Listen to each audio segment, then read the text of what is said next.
Hi guys, and today we're gonna be talking about Higurashi episode 10. If you couldn't tell by the title or the length of the episode, then you might have guessed I messed up. Honestly, it was just a matter of time. We're known to be pretty stuffed here, but yeah, I screwed up this recording. My mic wasn't properly working, so kind of just so there's no audio. So it's messed up, my bad. But we'll still do like a little side by side comparison and stuff, I guess, to make it, I don't know, make up a little bit for it. But we'll definitely look out for that in the future. Honestly, I mainly messed up because I was like super tired while recording this, so I just didn't notice at all. But yeah, let's go through the episode. Pretty good episode. The start of the madness of this arc, starting off with Satoko being absent. Pretty ominous. Yeah. I mean, I don't even know if I should talk about last episode. I just not make this a little different than our normal talk. Just go through this episode. Um, Keiichi's interaction with Oishi. So this was a good scene. Oishi's obviously coming in this being introduced as a more aggressive character than normal. But I think in my visual novel playthrough, someone left a comment that like really I felt like worked the best for it. It's like in each arc, Oishi's attitude towards you changes on how cooperative you are. Like in the first one, you're actively helping him and he's like super friendly. The second one, while you're not actively helping him, you're still in the end agree to go with his plan. So he's like fine with you, a little aggressive, but nothing bad. And into Todoroshi, he's extremely rough with Keiichi because you're kind of uncooperative. So yeah, showing sides of Oishi. It's not really too. I mean, I guess it is indicative of his character depending on how useful you are to him. But yeah, interesting stuff. Confrontation. Oishi assaults Keiichi. Um, he looked so evil, dude. He was just like I always got just a scary vibe from him in the visual novel, but his face acted like he actually looks evil, which is kind of funny. Irie saves the day. They go in to check up on him. No bruise, because secret police technique, putting some pain to get out the information without leaving any evidence. Um, talk more about the Satoko and Satoshi situation. More about Satoko, her rough childhood. Um,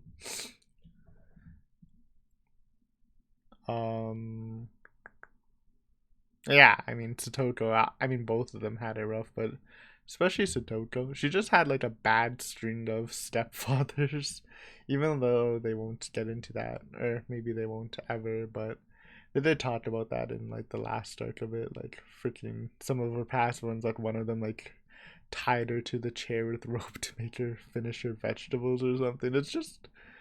It's honestly unlucky. Weird taste. Um, in men from Satoko's mom. So I will say that I do think, and I still hold this opinion, that Satoko's like stepfather, the one that died in the second year of the curse, wasn't like that bad of a person. Like he was basically like Tepe, same energy, but like a good person. Like try to find a job, actively working. I don't think he was committing any crimes.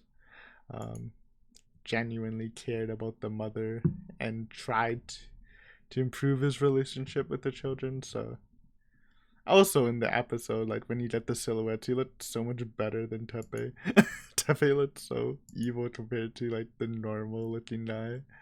But that just might be stuffed imagery because Kumadai looked super stuffed in this. So maybe they just didn't have a sprite yet.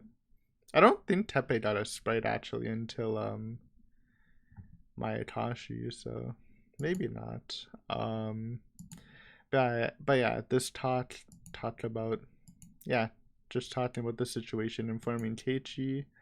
Um, Also, in my opinion, even though I mean, I guess it kind of did show it a bit, but like when I first read this in the Oishi interrogation scene, I thought like Oishi was like extra sus, man. Like he like drops a line in this, which is in the anime too. It's like, oh, you don't want to make enemies around these parts. Which to me, when I first read that, I'm like, what? It sounds like he's like saying he's part of the village, and then you're like at this point, you're like, oh, maybe there is a village conspiracy. So Oishi's the freaking double agent, dude.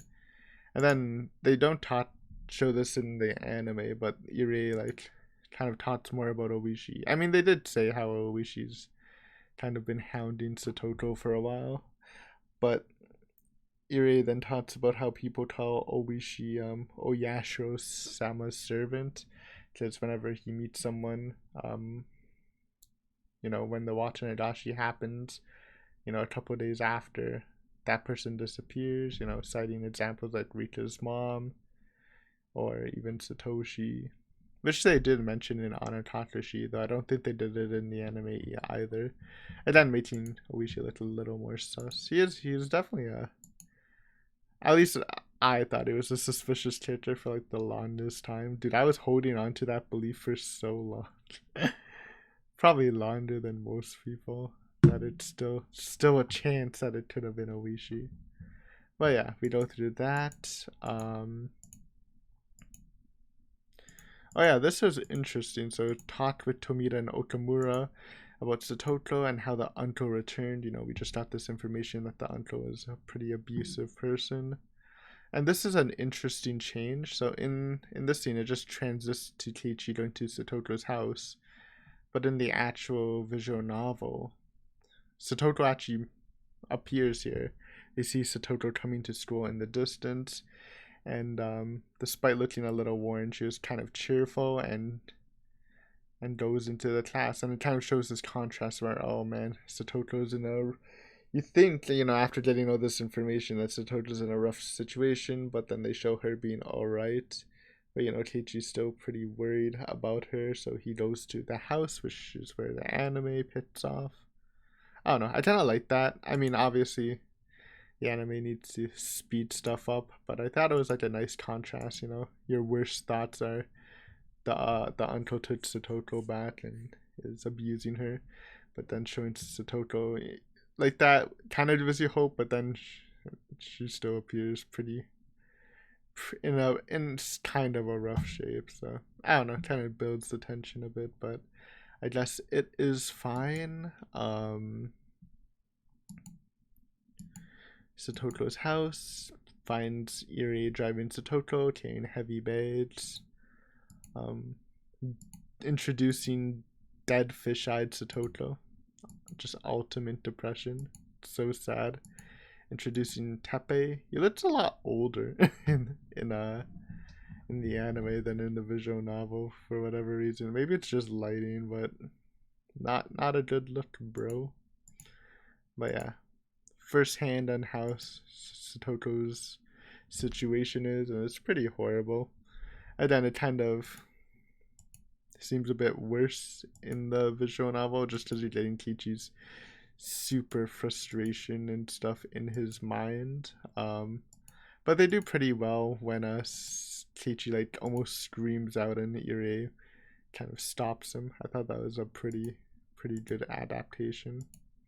Also, just Satoto's expressions. You have the dead fish eyes, but like having animated expressions of terror and stuff is pretty well adapted. So yeah, stuff like that. Then Irie and Keiichi talk about Satoshi stuff. Now Keiichi's starting to resent Satoshi a bit more, because they're talking about how he ran away, which it's definitely an uncomfortable subject for Irie, I guess, but gotta do what you gotta do. And yeah, Keiichi's talking about the child services and stuff. Maybe they mentioned that in no, they probably did in this one, where Actually, no, they didn't. But I guess we'll get to that later. But yeah, they did skip out on like a line I really liked where Chichi's like, "Oh, I'm gonna protect Satoko anyways or whatever. I'll call child services even if she hates me." And then Eri is like, "Oh, why would you go this far?" And then they kind of just change to the next scene, but in the visual novel, it's like, "Oh, don't you remember me and you promised to always keep Satoko smiling or whatever." So maybe they didn't say that in the anime, but I always thought that was like a nice line, you know, Keiichi keeping his promises. But yeah, we move on. Meeting Tomotaki and Takano. It's a little different, but it doesn't really matter. In the visual novel, Keiichi, in the anime, Keiichi just kind of stumbles across him. In the visual novel, Keiichi's skipping school because he doesn't want to go to class because of this whole situation, and just meets Tomotaki by the dump where he usually hangs out. But yeah, they meet up anyways and talk to Takano. They kind of skip all of the curse talk, which is fine, I guess. It's just another recap of a lot of stuff. And they kind of semi skip it in the visual novel when Keiichi asks who Takano thinks is responsible for the murders. I guess the big difference is in this explanation, Takano talks more about how she thinks people are using the curse for murders. Like they're using the religious symbolism, and people just assuming it's a curse for murders. Um, Haha, Takano being a great memer. But yeah, that happens. Keiichi gets a little frustrated um, about the whole Satoko situation, though this is not the scene where Rena pops off. I made like a comment and like, oh man, did they skip the Rena popping off thing? But that happens later. I definitely want to see how they do. I mean, just put that line in there, dude. That was such a great scene. But yeah, Keiichi's a little frustrated at the situation. Meets up with Mion. Um, Basically asks Mion. This was such a ballsy move. I was so impressed by Keiichi, dude. Really shows his determination, outright saying, "Hey, Mion, I heard you might be responsible, or your family might be responsible for the murders. You wanna make sure Teppei gets paid?" And after what happened in Watanudashi, obviously Keiichi doesn't know that, but it's definitely some spooky stuff. So, but yeah, Mion's basically like, "Hey, um, I know there's rumors, but I don't have any power. If I did, maybe we'd do something about it." But yeah, she doesn't call out Takano because like because Keiichi's supposed to keep this a secret, right? And then it's like, "Oh, did Takano tell you?" Which I always thought was kind of spooky because Takano ends up dying, but um, skip that. But I did like the scene. I did chuckle a bit when Neon was like, "Oh, there's a lot of bad rumors about us, but we would never murder anyone." When they literally did murder someone. Like not even like in another arc. They literally did murder Rina at the beginning of this arc. So I just thought that was kind of funny. But I even though like maybe I was wrong in Sumi Horoboshi, which is the sixth arc, when I said Mion, while she's being a lot more truthful, she still does kind of hide the bad stuff the Sonozakis do.